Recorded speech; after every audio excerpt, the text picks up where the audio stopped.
চলো তোমাদেরকে আমাদের এখানকার একটা মন্দির দেখায়। এখানে আমরা একটু ঘুরতে এসেছিলাম, তো এখানে আমরা প্রায় টাইম সেদিনকেও আমরা ঘুরতে গিয়েছিলাম। তো দেখো এখানে আমরা যেদিন ঘুরতে গিয়েছিলাম সেদিনকে সবাই জল ঢালতে এসেছিলো। আর হ্যাঁ, এটা হচ্ছে শিব মন্দির, এখানে শিব ঠাকুর আছে, এখানে সবাই জল ঢালতে এসেছিলো। আর এখানে দেখো সবাই বক্স টক্স নিয়ে দাঁড়িয়ে আছে, এখানে সবাই নাচানাচি করছে। তো আমরা ওই সাইড থেকেই যাচ্ছিলাম।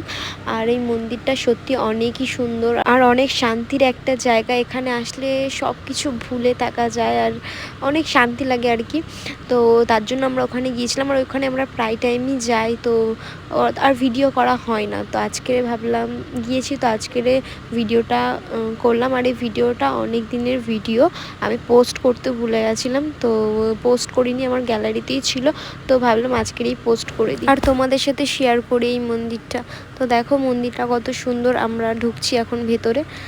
তো এই সাইডটাও দেখো, ওই সাইডটাও দেখো কত সুন্দর। এই মন্দিরটা অন্য দিনের তুলনায় আজকে একটু কম ভিড় হয়েছে, নাহলে অনেক ভিড় থাকে মন্দির। এখন মন্দিরটা একটু বন্ধ ছিল, চাবি তালা দেওয়া ছিল, তো একটু পরে খুলবে।